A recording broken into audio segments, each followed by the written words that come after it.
the biggest threat to the internet you've probably never heard of.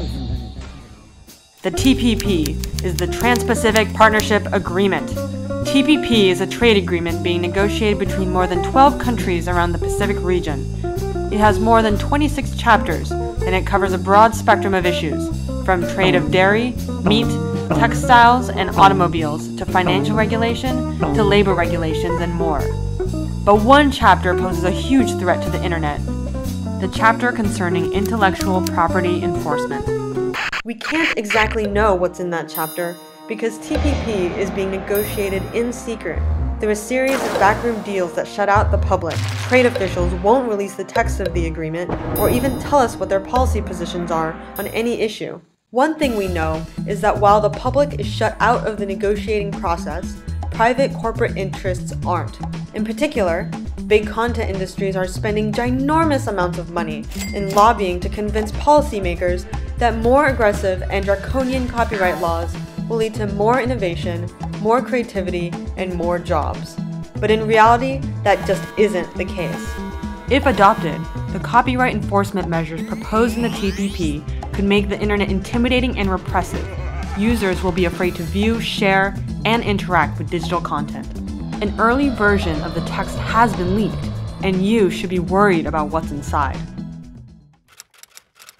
Internet service providers could be forced to become private copyright enforcers, lest they risk liability for the content posted by their users. While the TPP includes certain protection from liability, experience with similar provisions in the US suggests that ISPs will be encouraged to take down, filter, and block legitimate content, requiring only a private notice from an alleged copyright holder. The copyright industry is obsessed with restricting users from tinkering with devices and content, out of the fear that people will then use them for copyright infringing purposes.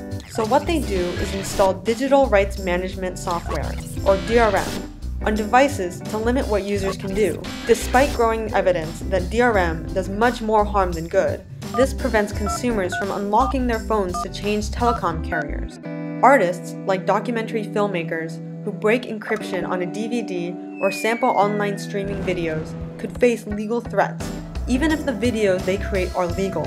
People with visual or reading disabilities can be prevented from changing the format of books and movies to make them more accessible. Not only that, DRM, backed by the full force of the law, can be used to stifle competition. For example, a company can block unauthorized software or content from working with their devices just by enabling DRM. Corporations claim that DRM is necessary to fight copyright infringement online and keep consumers safe from viruses. But there's no evidence that DRM does much to combat either of those things. Fans should not be treated like criminals, and companies should not get an automatic veto over user creativity, choice, and innovation.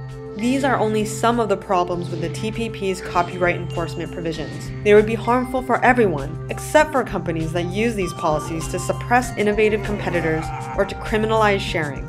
Instead of spending their resources to create new products that respect the internet and new technologies, they're lobbying for policies that would hinder and break them.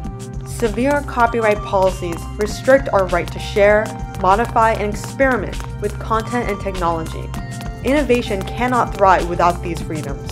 Internet users need to know what is going on in these secret trade negotiations.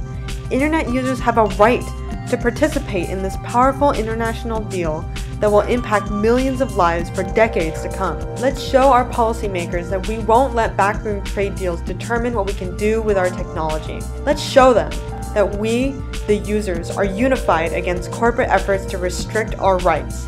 The internet is ours. It's up to us to defend it.